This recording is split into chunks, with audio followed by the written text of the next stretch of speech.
Hola a todos, aquí les comparto un spoiler del capítulo número 4 de Hidden Agenda. Quédate conmigo basados en el libro. No es que no quiera, pero iré a buscarlo yo mismo. No tienes que dejárselo a nadie. No es cierto, no digo que no lo quiera. Espera en el vestíbulo. Ahora estoy ahí, dijo y rápidamente dejó su espresso en la mesa, antes de salir corriendo del café sin pensar.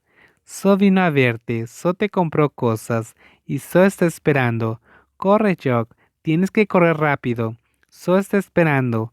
Un joven alto salió apresuradamente del centro comercial y abordó el tren en la estación cercana, que llegaba cerca de su condominio, sintiéndose frustrado consigo mismo por llevar el auto de vuelta al condominio antes y luego irse al centro comercial.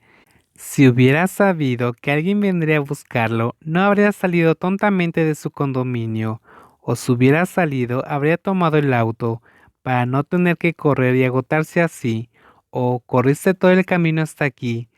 El principal culpable del regreso sin aliento de Hirana y del centro comercial incluso tuvo la audacia de preguntar casualmente mientras jadeaba frente a él.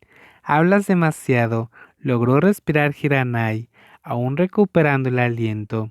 Syntax sonrió levemente antes de entregar la bolsa con las cajas de pasteles. Oh, te compré un regalo. Hiranai ni siquiera miró la caja de pastel que le entregaron frente a él, solo continuó regañando. Corrí, estoy sin aliento y estoy cansado. ¿No lo ves? ¿Todavía quieres que cargue algo más? Sígueme. Cualquiera que sea el problema, Hiranai había llegado a su límite y no dejaría ir a su corderito. Dio media vuelta y caminó hacia el vestíbulo del ascensor, donde su cordero blanco caminaba con pasos pequeños y tímidos, sosteniendo una caja de pasteles en su mano. Pero este ingenuo cordero no está desprovisto de armas, pues su inocencia es su arma más mortífera. Tan pronto como entraron al condominio, Cinta colocó suavemente la caja de pasteles sobre la mesa y se despidió. Solo vine para dejarte el pastel. Si no los comes, puedes ponerlo en el refrigerador. De lo contrario, podrían echarse a perder, dijo Sintak. Yo que estaba tratando de atraer el cordero a la cueva de repente se volvió para mirar. ¿A dónde vas con tanta prisa? De verdad, solo traje los pasteles. No tengo otro motivo para venir, dijo Sintak.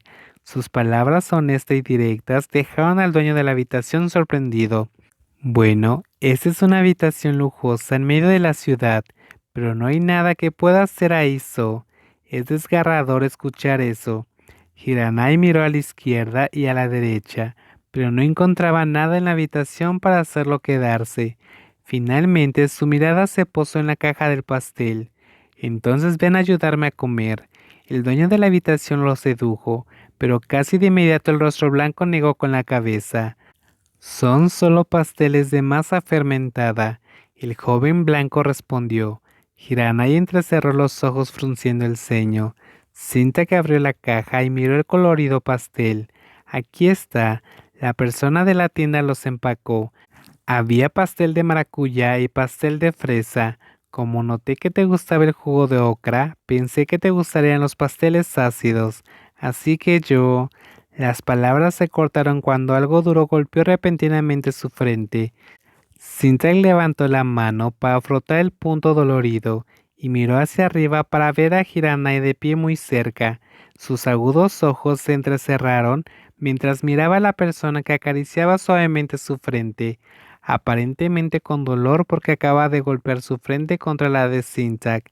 Este chico realmente sabía cómo molestarlo, provocando su ira y resolviendo su malestar comprándole dulces y dándoselos con ojos inocentes, pero cuando llegó se quería ir rápidamente como si no quisiera estar con él.